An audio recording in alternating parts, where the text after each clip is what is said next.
Are you struggling for consistency in your sim racing? Does your iRating look like a roller coaster? If so, we have good news for you. The way to get more consistent is to first understand what you're doing differently than the professionals. And VRS is the answer. With our competitive subscription, you will have the telemetry, setups, tutorials, and everything else you need to fully analyze your driving. Our data packs and the ability to compare your driving with the best in the world will show you exactly where to adjust your inputs, change your driving line, and shave seconds off of your lap times. And our powerful and precise Direct Force Pro wheelbase and precision pedals are being used by some of the world's best drivers. All these champions agree that VRS hardware is not just the best on the market, it's also priced well below the competition. So if you're looking to upgrade to direct drive and the best pedals in sim racing, VRS is your answer. If you want to get better, get faster, and make it happen sooner rather than later, you owe it to yourself to find out why so many people are switching to VRS. You'll be so glad that you did. Visit www.virtualracingschool.com and learn why the best use VRS.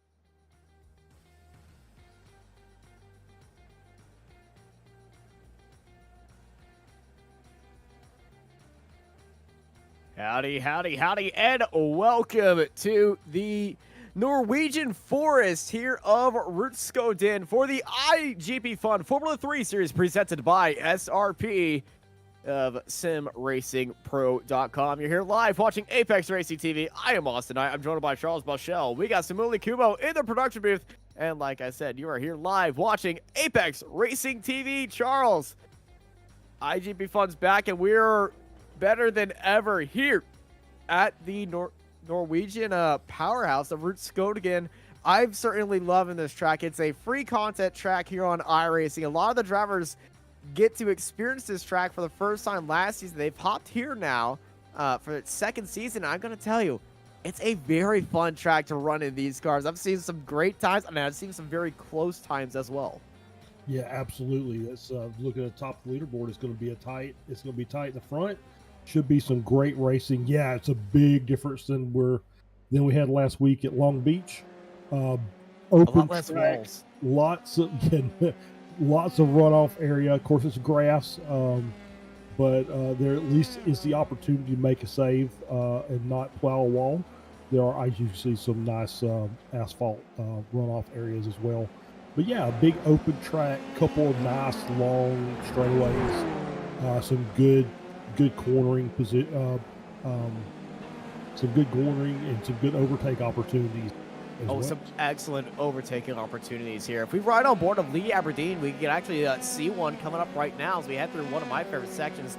This downhill, perfect for an overtake. Look down to the inside and get ready for this exit. Don't watch after your wheels and the wheel spin, because it's so easy to do once you go up this hill. Get right over to this curve and then just throw it over to the left.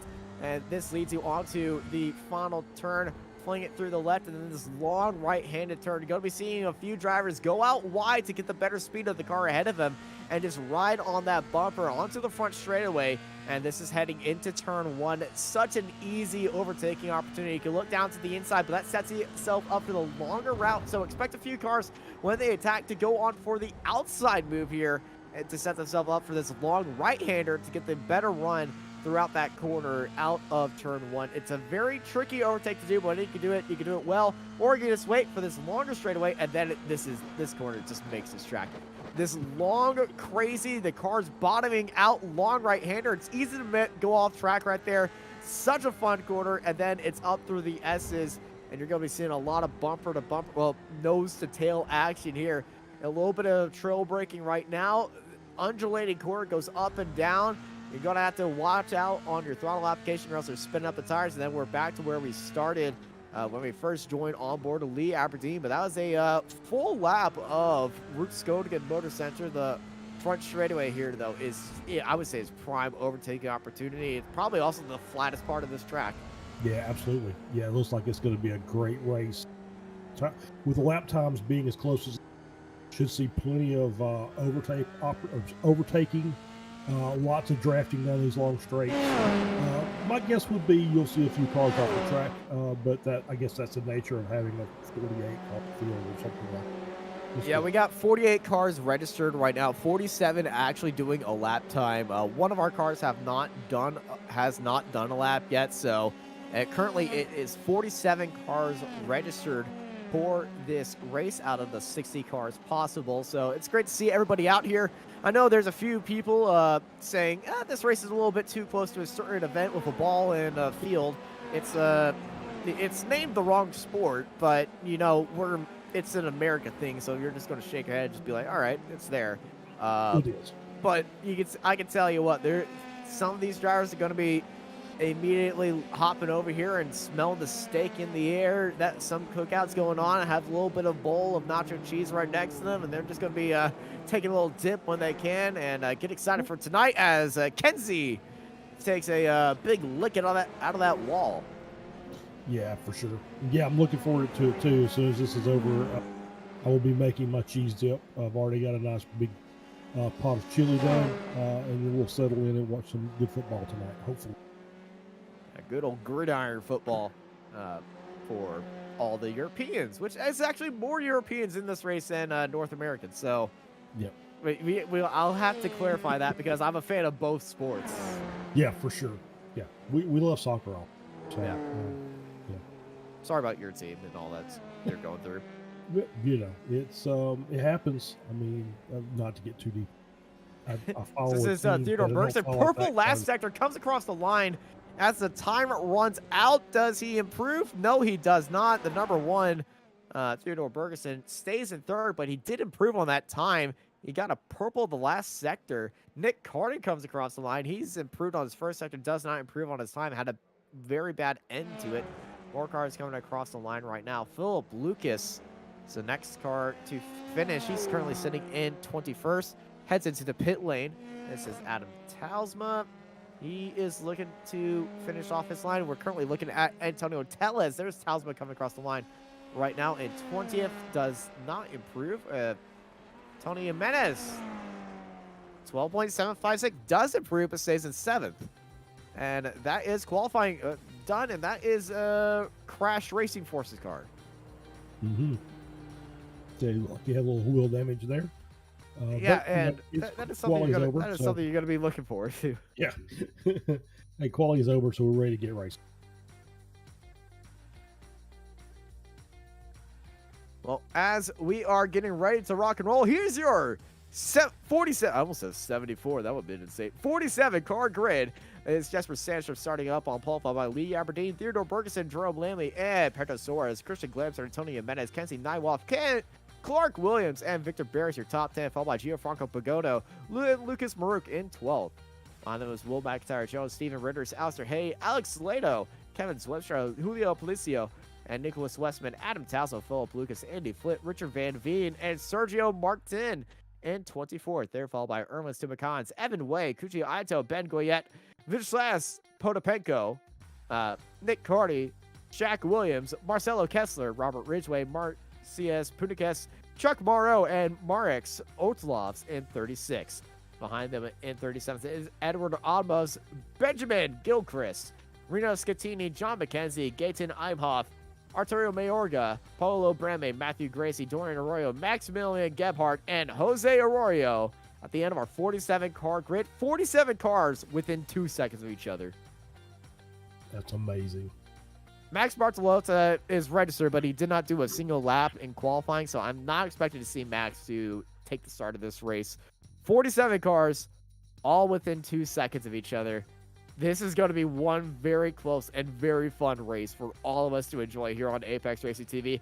If you're excited, let us know in the chat. Leave a like on the video. Hit subscribe if you haven't too, because this is the place for the best racing here on iRacing. Only available up on YouTube, only on Apex Racing TV. Little plug right there. But we are getting ready to rock and roll. 5 more seconds to our 5 red lights. Get on, and we get ready to rock and roll right here. And here we go. It's 1, it's 1, it's 2, it's 3, it's 4, it's 5 red lights, and away they go. Green, green, green, and let's get a rockin', baby.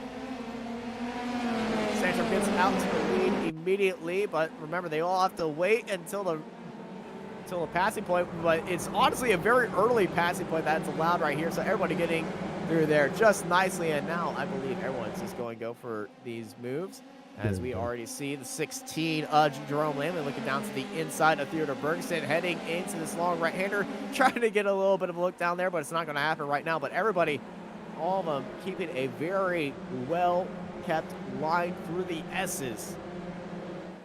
Yeah, for sure. It was a good start. Now that we're racing, yeah, this you didn't need much. You didn't need much start. As we a little spin. That's little spin, and here we go. Little spin on the inside, and that really set up the cars on the outside of just a little bit offset, and the way they go. Jerome Lamley's spinning out, and this is the very hard part where you do not want to have a car just stuck right there, because you're going to have F3, and he's just going to try to grind the car against the wall to avoid everybody else. Keep it on the inside line, and he's regained control of that car in a pretty good spot. Yeah. So good heads-up drive by Jerome Lamley right there. Good safe rejoin, didn't try and push his luck. Kenzie's heading into the pit lane already. Yeah, look at the damage front right. Front right. So I'm betting, if I was a betting man, which I am, oh man, we got a very busy pit lane. It is Philip Lucas, Ben Goyette, Kevin Swenstra, and Nicholas Westman heading into the pit lane right here. And I believe all these drivers were involved in that opening lap incident, just trying to avoid it, or just got kind of stacked up right there. And so they're going to be looking to get that pits repaired. As this is back to our fight for the lead. Sandstrom ahead of Aberdeen and Bergeson, who are fighting out with each other right now. And Jesper Sandstrom looking to get a very good, I would say, home region race victory here today. Well, he's definitely closer to it than I am. He's, yeah. And you're closer to it than me. Yeah, for sure. Not a lot, but yeah. Yeah, give or take 200 miles. Yeah, I mean, you know, there were a few cars that came into the pits, but it looks like everybody was able to get their repairs and get back out on track. Looks like we still have 45 cars or so circulating. Yeah, so, we have 45 cars in. One of them has just stayed into the pits, and I believe they have towed into the pits. Bergson getting a little bit airborne over that curb as they fly through that final section of this starting section. The first and final corners of this track kind of look similar to each other from a certain point of view. They're both right-handers. They both are kind of uphill. They're both long. They're both circles. Yeah, I've seen racing over here. I have not tracked yet, but like what we were saying at the beginning, it's a very, very nice track, and it really suits these open wheel cars. Yeah, I would say it's a perfect open wheel car track, and that is a slowdown for Lee Aberdeen. So through turn 1, I did mention that he got a little bit airborne. That inside curve, if you clip it just a little bit too much, if you get up onto the red, you will be receiving a slowdown penalty. And you definitely do not want to hit that, as behind him, Pedro Soares gets a little bit back end happy off that exit. Yeah, I think we're dipping into the grass a little. Yes. So losing. Tony Jimenez is leading out this train. Lucas Merck right behind him, followed by Gianfranco Bugotto and Victor Barris. They're all nose to tail for each other. Anybody looking at turn 1? Yes, we are right behind him there as Gianfranco Pagotto sends it up onto the inside. I think he might have cut that inside corner just a little bit too much. He might have a slowdown penalty that he might try to get through. And with that slowdown penalty, the point where he needs to be, you can just kind of lose away a little bit of time just by braking a little bit earlier than the car ahead of you and just coasting through that corner. He's going to try to do that very easily. And oh, watch out! Maruk with a very sharp rejoin going wide off the track and almost right into Victor Barris. Very easy to do that. Barris going very wide, trying to capitalize with the speed. He gets off this exit with that wide entry and just try to get the power down. And with that drop down, it's so easy to lose the car if you keep it very tight. So a lot of drivers prefer to go out that wide track, but you got to watch out if somebody's going to try to sneak it up onto the inside. Stay on board with Victor Barris. As you can see, that fight ahead of a big lockup once again by Tony Jimenez, who is under pressure by Pagodo. Lucas Maruk chasing down these two as well. And Maruk and Pagodo, both of them going out a little bit wide, trying to gain that speed back. Barris falling away a bit. He's going to be getting a little bit of benefit of that track, but you can see exactly what's going to happen up ahead. Pagodo, he did this last time. Is he going to do it again? Yes, he is. Pagodo looking down low on Jimenez. He's just too far back away to make that move work. As let's switch it over to one car ahead of him. And this is Lucas Maruk now right on to the tail of Pagodo versus Jimenez. Pagodo getting a good run once again. He could look down to the inside, but we saw Lucas Maruk try out this wide, but no, Pagodo looking down low. Pagodo has to get onto the Byrons a little bit early. Maruk could try to catch him up there. Pagodo, he's disrupting Tony Jimenez. They're forced to go side by side, but Jimenez and Pagodo in a very good fight. Maruk could upset these two if he wants to join this as well. Jimenez going wide. Pagodo looking down low, hugging that inside curve. Very nice battling. Both of them hitting that inside grass, using all the track. Pagodo, well, that's a dangerous set if he's going to go for it, but he is going for it, forcing Jimenez to make a mistake, going out wide. If Jimenez is not going to lose one, he's going to lose two to Pagodo and Lucas Maruk. But oh, look down to the inside. There's Jimenez again. Ooh, yeah, he's not quite done with that battle just yet. Oh, no. And the two teammates have collected each other as well. Jimenez has tapped his teammate, trying to avoid that. Lucas Maruk around the outside. Jimenez is side by side. And Tony Jimenez, he tried to keep it in there with Lucas Maruk. And Maruk is doing a smart thing by letting everybody pass, making sure he has enough track to rejoin the track. Check if he has damage. I don't think he does. And continue on. It was just a softest tap in the rear, but it's so easy to lose back into these cars. There's a tap like that. Very unfortunate between him and Jimenez. Also, I think Jimenez hit his teammate. It kind of looked that way. I saw a couple of groups of team cars that were very close to each other during that altercation. So yeah, I feel like a little wheel-to-wheel contact. No damage, but Maruk very smart to back his car out of his racing line and kind of get himself an angle so he could rejoin without having to wait for every car to pass him. He did lose quite a few spots. He's down to 29th, but he's not in the very back pack, so that's at least he can at least work his way back from here because he's obviously got some good pace in the car. Yeah, it does have some good pace, and I'm looking forward to it. See him pull up through the field and try to get past everybody else. There's Steven Ritter's ahead of him.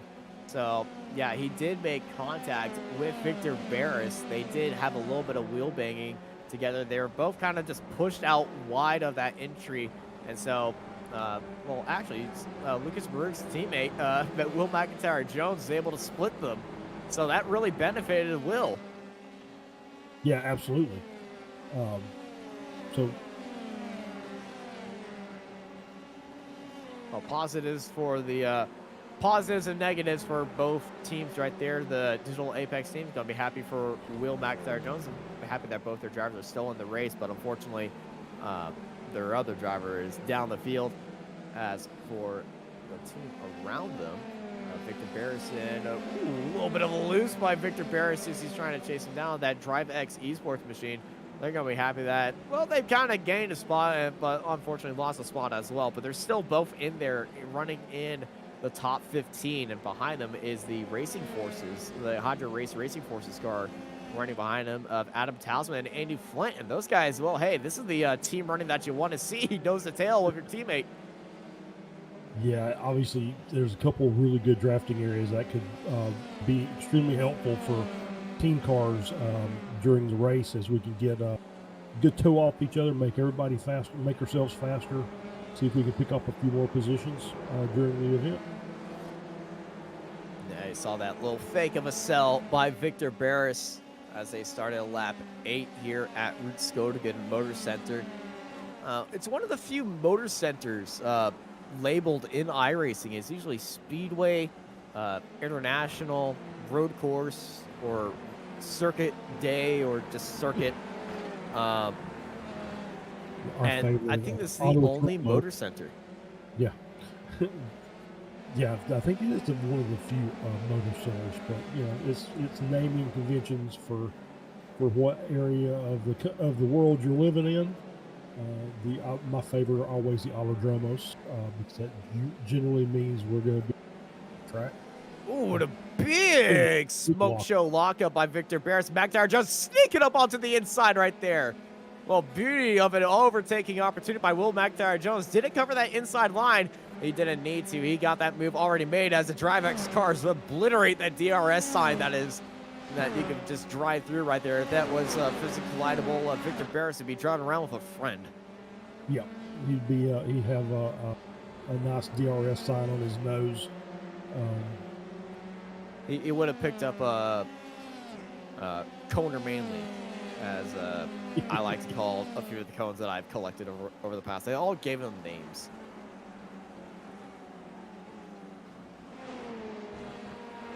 It's always fun when you do that, but beautiful overtake by Will McIntyre Jones, capitalizing off that little mistake right there for the DriveX car. So another spot for the Digital Apex car. Will McIntyre Jones already up 4 spots behind them. Sergio Gonzalez Martin in the 055 is up 10 spots here today. And this is a good run that he's got. This is Jerome Blamey under pressure by Robert Ridgway. These two have had a little bit of history together with each other as the Atomic Racing car trying to chase down Jerome up ahead of him, number 16 and number 17 in 17th and 18th. So they would both like to be up 1 spot to just fit their number. Yeah, still a really good battle in this section of the group here, because you've got about 8 or 9 cars just kind of lined up. Also behind them, the draft train, yeah. Behind them is Evan Way. And this is like the end of the first group. Evan Way at the back of this group messaged me today saying, it's going to be an interesting one today. I only have 15 laps of practice. Ooh. That's cutting it close to just showing up on the day and just sending it around the track. Right. And he's in the top 20 of doing this. So Evan Way is really performing well here today for only 15 laps of track.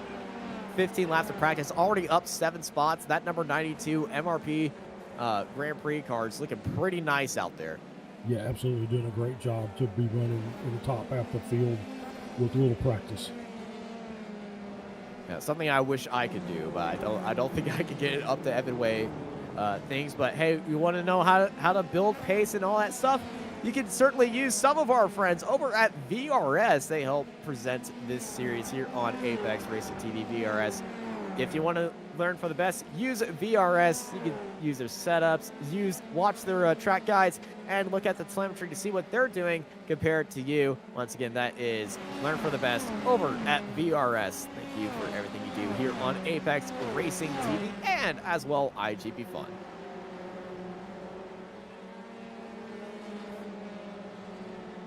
This is a little bit of a cluster between these 3 drivers, a little bit of a gaggle. Edward almost under pressure by Chuck Morrow as they're both trying to chase down Marcelo Kessler ahead of him.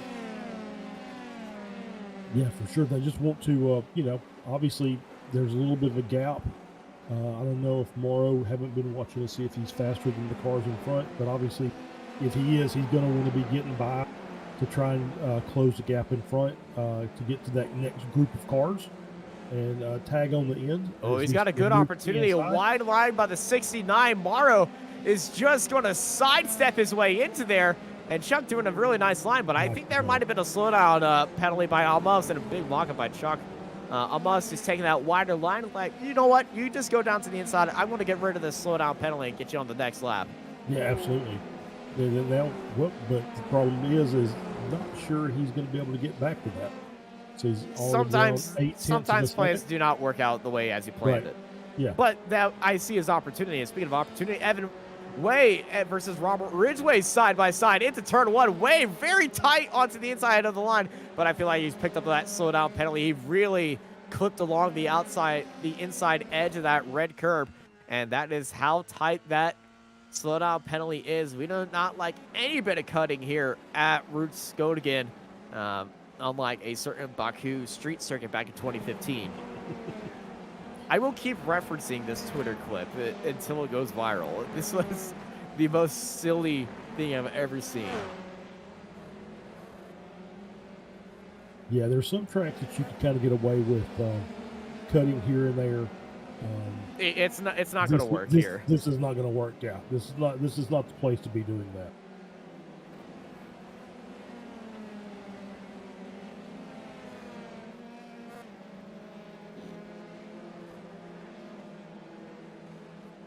So this track's really well laid out because there's a couple places that you want to just run the car wide to get as much, to carry as much speed through the corners, but then all of a sudden that you've got this nice little patch of grass that you have to deal with. So this is Lamy on Richard Van Veen, and Jerome making that one look very easy down to the inside into turn 1. Yeah, it was a great move on the inside. A fantastic move on Richard Van Veen, another of the MRP cars. Wow, way wide through that corner. Yeah, that's the line that some of these drivers take. They like to really extend the limits on the entry. It's kind of like in the lower powered cars when you race at Laguna Seca. You'll see cars go a full car length to the right of the track, outside the track, and then use that as a braking point to make that turning angle a lot shallower than it is. And you can carry a lot more speed through there. So I totally understand how they're doing that and why they're doing that. It just looks a little bit weird when you aren't prepared for it. Yeah, it really does. It's just carrying momentum, right? That's all you're really doing is just trying to keep the momentum, keep the tires pinned to the ground, keep that downforce planted, and don't have any undulation in the car, though you are bottoming out throughout that corner. You see Newhoff back up to P31. I think he was one of the guys that had to come in early and get a new wing. Yeah, he's the highest of all those drivers that were involved in an incident. A little bit of a switchback move right here, side by side with Nick Carty. Carty on the inside, Kenzie on the outside. Kenzie could try to go for that move around the outside of the brake zone. Oh, he's actually cleared him before the braking zone. So, well, hey, the hype for that move, it's still going to live on because that was a beautiful... it's always so beautiful, but he's cleared him with that pace. And Kenzie, the Dutchman, flying up to 31st. Yeah, we've seen. So I think we saw last week. He's obviously very quick in that car, and so he's just trying to make as many spots up as he can with 25 minutes left or 25 laps left to go in the race. Just trying to. Maybe hope for a few freebies along the way, but just keep the car going as quickly as he can to make up some spots.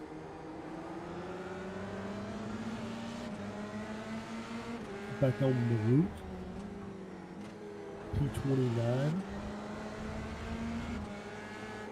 Yeah, he's right on the tail end of Gaten Imhoff. Yeah. Ahead of him, who is trying to chase down Reno Scattini. So a double overtake opportunity for Lucas Maruk, the Canadian, right now, as Gaten is getting a good run on Scattini. He could try to look down to the inside. He is looking down to the inside. He's still in a little bit of a fakie. Maruk really sends it down low into turn 1. Gotta get careful of those sends, but he's very confident that he's got that one right. Something's happened to Tony Jimenez. Jimenez has dropped down a lot of speed. That might be a slowdown penalty for Jimenez. Wow, it looks like he's losing several positions because of that. I don't know. It looks like he may be a little skaty too. I'm not sure if he's maybe picked up damage somewhere. I don't see damage on that car, but he is looking a little bit twitchy. He really is. No, he's going for a move right now, so he definitely is not in a slowdown penalty anymore, but he was really he was out of it for a few corners. So let's go to see what's happened. This is heading into turn 4 right now. Goes out a little bit wide. Oh, the back end stepped out over that white line, and that is so easy to do. And then he took a little trip to the Kittelator, a little bit running through the grass, and then he was just kind of just trying to rejoin the track. And this is the most inopportune spot to do it because everyone's just already carrying the speed going uphill and everything. And you're just trying to get back up to speed, so no wonder that he was just dropping down the field. Yeah, for sure. And then obviously with that drift around the rear tires were probably overheated. did not help his cause at all. There's another one of those wide angles with Way and is that Ridgeway behind him? I believe so.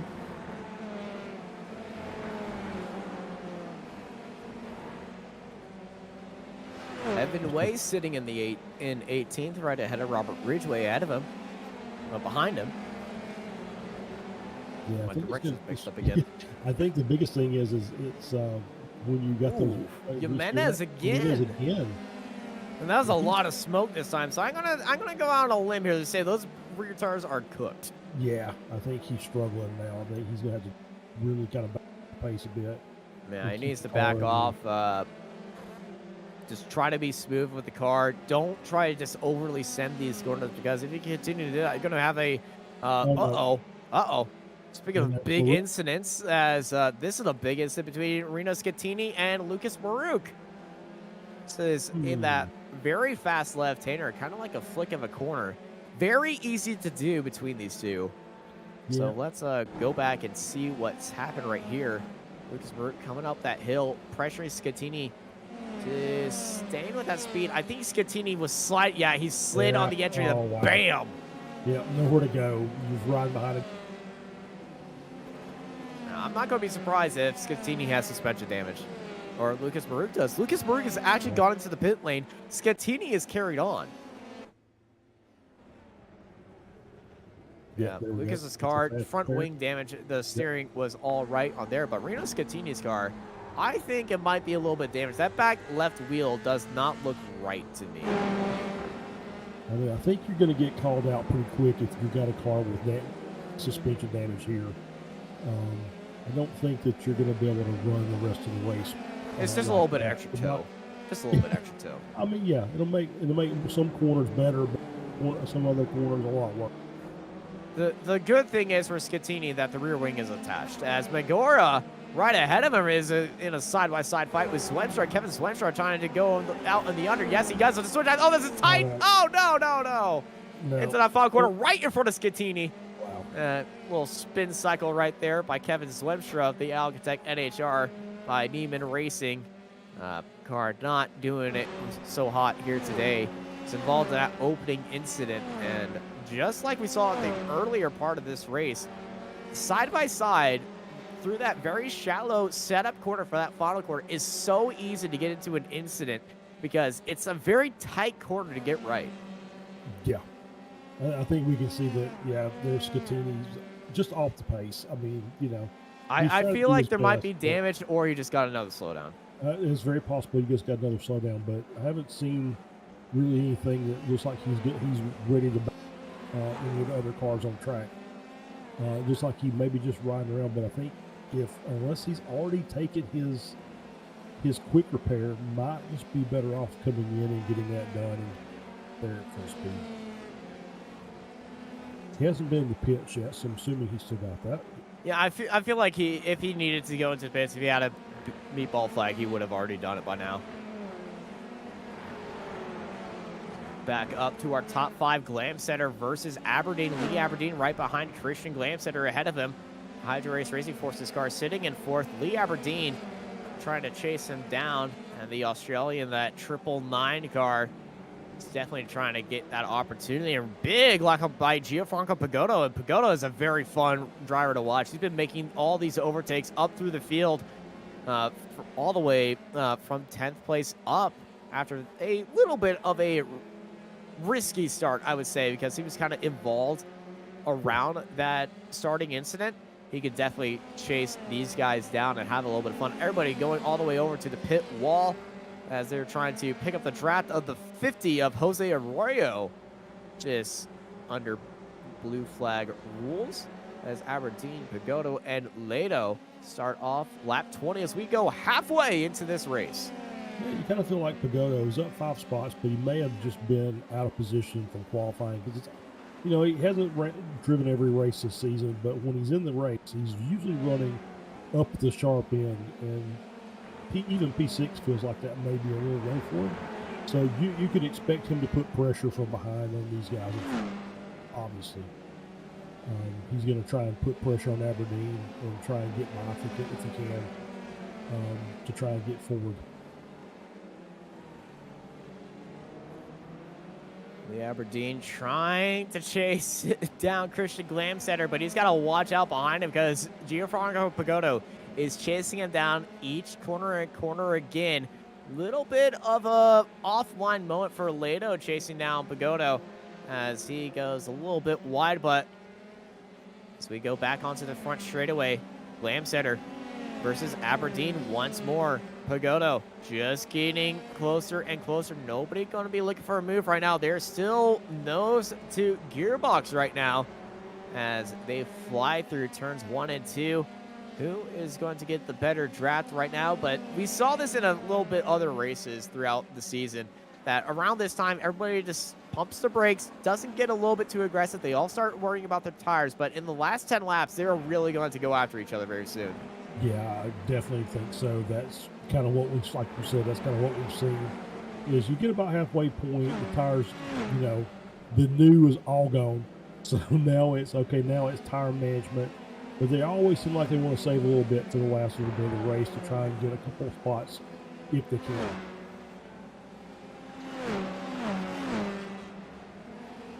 These three cars still bumper to bumper. This is Ritters, McIntyre Jones, and Victor Barris are behind it. Barris goes deep into the brakes, trying to outbrake McIntyre Jones around the outside. I think he might have caught McIntyre Jones off guard just a little bit. McIntyre Jones just looking out to the inside. I think that was just to be a little bit safe on it, unexpected for Victor Barris to really send that one around the outside.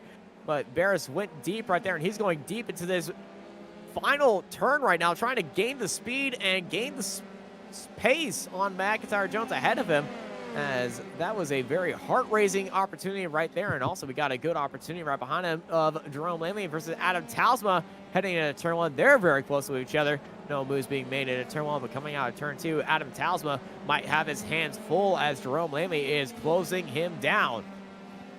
Yeah, what they're hoping for is those three cars in front start battling side by side, gives them a chance to close up that gap and changes that three-way battle into a six-way battle. As we see Martin right behind is just trying to keep pace with Talsma and Laney up front. A little bit of a slide by Adam Talsma entering that corner, and around is Lucas Marouk. The up and down day has gone down, straight down, underground, and well, farther down than underground. He's hit bedrock. This race is one to forget for Lucas Marouk. Yeah, for sure. He's not having a great race at all. You know, there's one thing to see Bergeson in P2 as Sandstrom's just, you know, as he's done in a couple of races, just checked out. Yeah, Sandstrom leading out this race, but Theodore Bergeson finally getting around Pedro Soares, jumps up into second place as we were watching Lucas Marouk right there. Bergeson is now a Scandinavian 1 and 2 here at Rudskogen. And Talsma and Jerome Lammy back in that fight for 11th swap spots as well. If we can see if that is a highlight. This is Pedro Soares sitting in third, and he's really dropped back a little bit from Theodore Bergeson. So that's probably showing the state of his tires compared to Theodore. It took a lot of grass on the outside. You want to watch how much grass you take on that outside because it's easy to slow down penalty. I had a unfortunate race incident in the Mazdas around here where I've gone just a little bit wide, just like that. Picked up a slowdown penalty on the last lap. And this is Theodore Bergeson. I'm going to, you know how I was talking about slowdown penalties? That's what it looks like. That's what it looks like.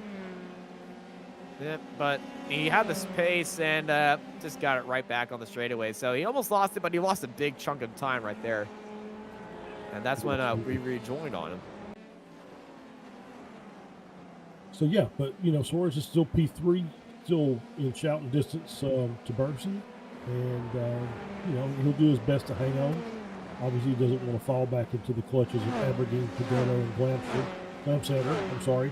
As we see, Aberdeen and Pagoto have both got by Glamsetter. So it's Aberdeen in fourth, Pagoto fifth, Glamsetter in sixth.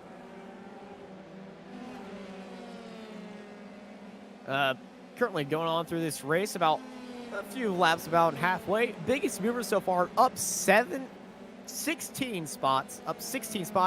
That's a number 44 of Benjamin Gilchrist. Very fantastic drive by the driver from the United Kingdom. Absolutely. Gilchrist Great job. sitting very fantastic. New to the series as well.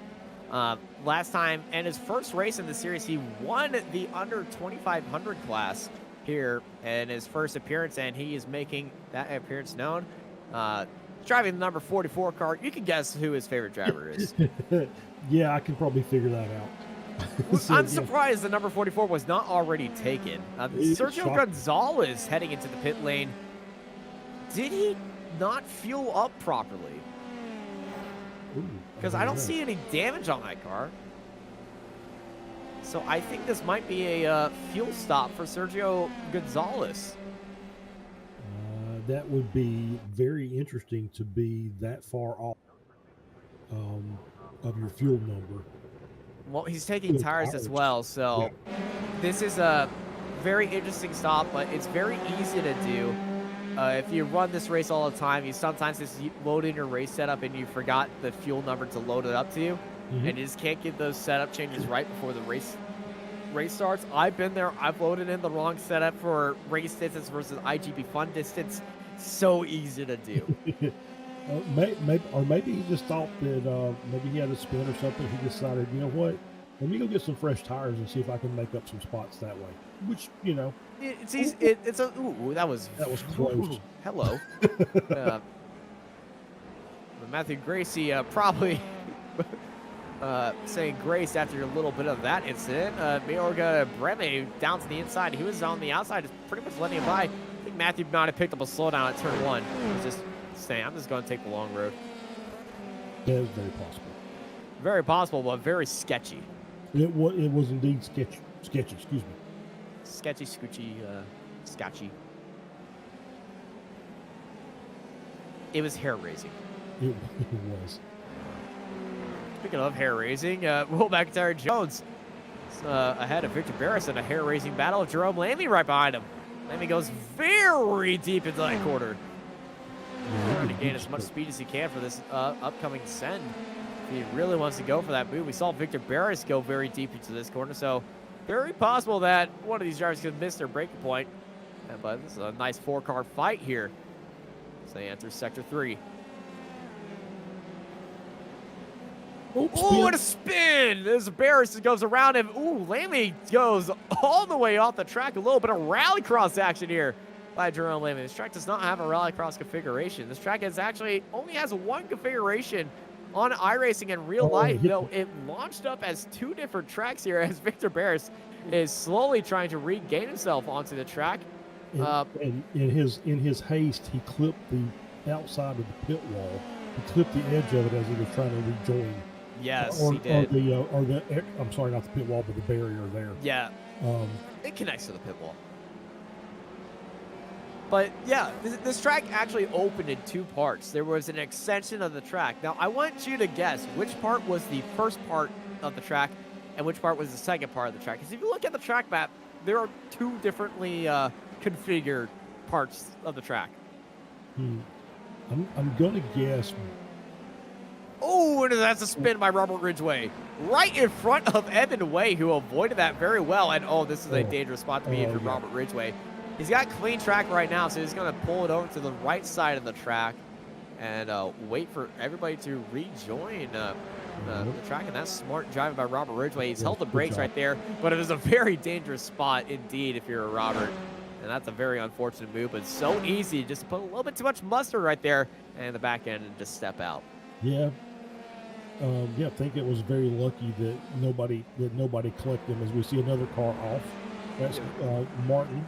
I don't know if you were looking at our track map when that happened, but Martin briefly jumped up into 26th place just by going a little bit too far wide. Our timing system thought he's actually jumped into the next part of the track. This is what happened to him, and it's a tap to the inside of I don't know who that was that he just hit onto the inside. I'm not sure who that was either. Was that Mayorga? Was that a Toro? I think that might have been a Toro. It was a Toro. Yep, I think we saw that a couple times during this race. It just you get into those corners and just for Someone's whatever on the reason, inside, runs just out a of little road. light tap. Yep. And Sergio Gonzalez Martin is back into the pits. All right, back to the question that will never be answered. This track opened in 2 sections. The first incarnation of this track is actually the last sector. So from sector 2 all the way to the end is when this track was first implemented, and John McKenzie has lost the wheel. Yes, he has. And then they extended the track with the first sector, now that we know it, to this part of the track is the newest part of the track. That's interesting. Yeah. And that is just unfortunate for John McKenzie. Yeah. And well, he's going off for a move, then unfortunately the car on his outside just turned into him. Yep. Yeah, that's exactly what it was. Not much sugar. Oh, 3 wide heading to this corner. Gianfranco Pagano, they were lapping the car right here. He's already trying to look on for a move for Lee Aberdeen, but he had to get really onto the brakes right there, just slam on the binders, or else it was going to be a very unfortunate incident between these two. But Aberdeen, big slide to that final corner, and here comes Gianfranco Pagano with 10 laps to go. I'm going to say hunting season is open right now, and Pagano is looking for 4th. I think you're absolutely right. I think this is going to be game on for the last few laps. Oh, he's good. He's looking for it right now. Down to the inside, Pagano. But around the outside is Aberdeen, but Pagano now around the outside at turn 2. They're side by side, but it is Lee Aberdeen holding off Gianfranco Pagano, diving down to the inside to break that drive just a little bit, but Pagano is chasing him down right now. They're nose to tail heading into this long right-hander. Pagano sends it early into this corner. Aberdeen side by side with him. Pagano's holding down to the inside. Pagano swings across the nose and holds off that inside line, but Lee Aberdeen's still right there, but Gianfranco Pagano for 4th. What a move. That was a great move. Oh, man, I love this series and some of these moves these guys come up with. That will make you get out of your seat and just go, yes. Yeah. So you see the downside of that that wide entry. You leave yourself open for somebody to just come in and dive, and if he can make it stick, as Pagano did, he's going to get that spot. It's just a matter of time. So it was a great job by both drivers, obviously. Aberdeen was just doing his normal racing line. Pagano saw an opportunity, made it work, but both drivers kept it clean, which is what we all like to see.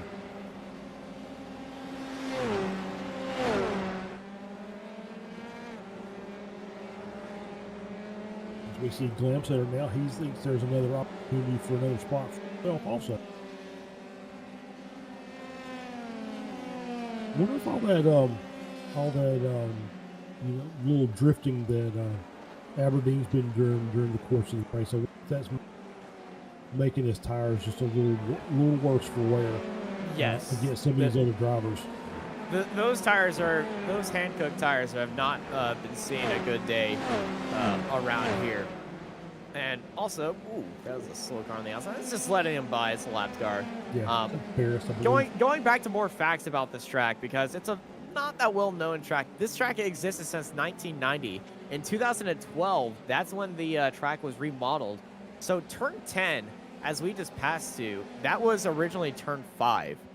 There's a little bit of a few turns before that. It was kind of like a double 90s versus a little bit of an S section, so it looks completely different than it does now, as this is Evan way off at the top of the S. Is a turn 8, very tricky turn 8 right there. But the redesign was funded by the government. When is the last time you've seen a government sponsor a rebuild of a racetrack? Not usually how that works. You see sometimes you'll see some assistance, but usually this is Lee Aberdeen. Uh-oh. Does he have damage? Because he was kind of struggling to get that car back onto track. Let's go and take a replay. Thank you, Samuli. As we can see what's happened right here. Turn 3, turn 4. Back and sliding. Oh, he does. He's kept it out of the wall. Okay, does not have damage, but oh man, if there was a drifting scale on this, that would be I'm right there at about an 8. I think that was a really great drift. But yeah, I think he's burnt the rears. I think those tires we can now call them hand cooked, as opposed to their normal name. Thank you very much. I am so proud of you for that. That was really good. I think that's like one of the first puns I've heard out of you during a broadcast. I mean, you know, that you have to pick your spots, right? Yeah, you got to pick and choose. You're not like me who just anyways, I just started hopping in there and just started blasting. You're not like me. I just go for it. You know that was going to hit. And it did. Thank you very much. So yeah, you know, it's you hate to see it because obviously he's still P6, so he's not like he's not having a horrible race, but he had sights set for, you know, podium position somewhere in there. So now it's just a matter of getting through these last 7 or so to finish the race with the position he's got. As Yato sure looking to see if he can capitalize on that. So we'll see what happens with those as we still see these 4 cars just battling. McIntyre, Jones, and Lamy, Talsma. Or is this 2 cars and a couple of lap down cars? Oh, as we see. Uh-oh. Kenzie. Yep. Woo, watch out! Evan Way is mowing the lawn here. Yeah, he is. Yeah, that was, you know, yeah, it's one of those that's like, okay, there's a car there. I wasn't expecting that car there. And he didn't really have a place to go for to really avoid that. And big no. crash in the top 10. McIntyre, Jones, and receiver Ritters are in the wall. Big crash out of turn 1 and 2. Well, they're racing side by side in turn 1. Ritters dives it up down low. McIntyre, Jones back end gets a little bit loose. What has happened to Ritter? Oh, Ritter starts sliding and bam! Yeah. Oh, and then the wall contact for Will McIntyre, Jones. Well, Digital Apex, they have had the worst luck here today. Both their top drivers involved in incidents. It's one of the Racing Forces cars slowly going down the field. Evan Way, he's made his way up into 20th. Remember, only on 15 laps of practice before this race started. Yeah, that's crazy. Oh, and a turn behind him. Potapenko's around. He got touched by Robert Ridgway. And that's at tightening S's corner. So that first S is very odd to be at, especially if you go side by side. He kind of just like had to agree with the other driver. Be like, hey, go side by side around here. Let's just not do that. Yeah, for sure. Yeah, and that was one of those. It's just different racing lines into that corner. Somebody in tight, somebody out wide, and then they just meet in the middle. And we've seen it several times during the race. Feel kind of bad for Nyhoff earlier, as basically just, you know, the car spun, and I think it spun toward the inside, and he probably thought that's the way the car was going, and then the car just went backwards and right into his line of sight, and that was really nothing you could do from that. Usually when these cars start spinning, the most you could do is just hold the brakes and try to make the car lock up and go into a straight line. But sometimes when you do that, the car will still carry momentum and steer the way that you're pointing. No matter if you're locking up or not. I've seen this happen in rain channels where you're locking up, but you can still steer the car if you're still pointing in that direction. Now, I know there's not rain. They're not driving on rain right now, but if you're driving over a few marbles, you can get that little bit of action. And you can still steer a car when it's skidding around, just like you can steer a BMX bike when you lock up the brakes right there. You can kick the back end out. There you go. Something that we've all done as kids. Yes, for sure. Right on the way to school, it's like, hey, how long can you make a skid mark? Just show off down the hill. Laugh at your buddy who goes over the bars. That I've been on both sides of that. Oh, same here. Yeah.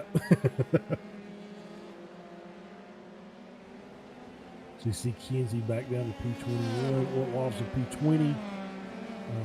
Not really in contention, just trying to finish this race out. Yeah, just trying to finish the string here and get what you can get and get ready for next week.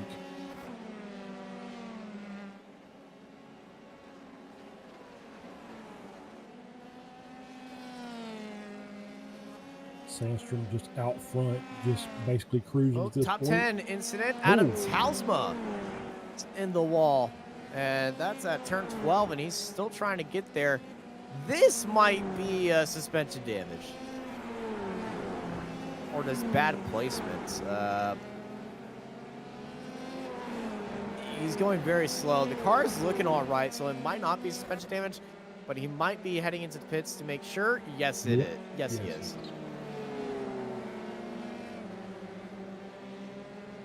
So very unfortunate incident for Adam Talsman. This is how he got there. Side by side, that is one of the...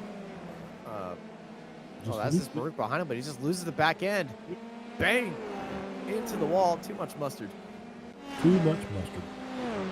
A lot of mustard right there, actually. Adam Talsman, director of the iRace.talsman.ca webpage, where you can see all the iGPFun history books dating back to since iGPFun really became a thing with the Formula 3s, which has gone over, I would think, at least 5 years here on iRacing. iGPFun has existed since 2002, starting on Grand Prix Legends. So they have been around for a long time, and he has been our historian here as Bergerson goes a little bit sideways, but Adam Talsman's been here, and he's been putting down some results for everybody. As you can see, the results for all these drivers since their first race, how many wins they've had, how many races they've done in, best finish, best race, where, you know, best finish plus where they started, moved up through the average pace, all that stuff. Very smart things. Then if you're somebody who loves statistics, you could just get lost in that series, which I have before, especially in championship fights. It'd be like, this is this driver's 30th overall iGPFun win. Name that Dutch driver. Thiago Martel. Okay. I will also. It's over 30 now, by the way. It's way over 30, I think. I'm going to give a lot of credit to the people who run iGPFun, because if you're promoting and pushing a league for 20 years over multiple services, that's a serious commitment to putting together a good racing series, and that there's a lot to be said for that. So big shout out to them. And best part about this, if you're interested in running an iGPFun, it's free. Yeah, you are not required to pay to enter iGPFun, but it is highly suggested that you do, because you are granted early access to sign up for the server. The first hour that is reserved for the donors and this entire community.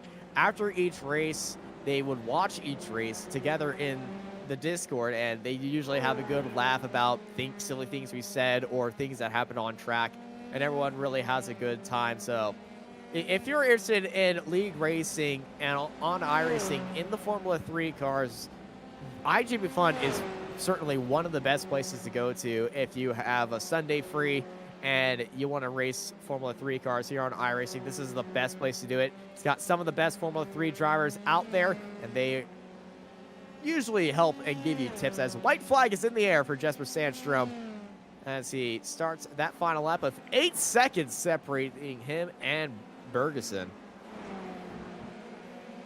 Yeah, and Bergerson is just basically just taking off on the left Suarez also with another 7 seconds on top of that to basically solidify P2. Obviously, we've still got a lap to run, but you kind of feel like this is how it's going to end up. Pagodo is making a last-minute charge. He's down to a second gap, back to P3.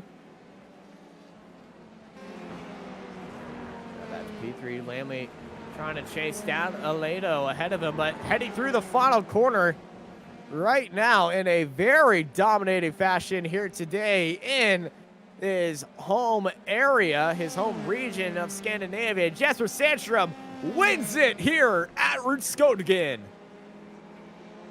Yeah, I mean, that was pretty much a pretty dominant win for Mr. Sandstrom there.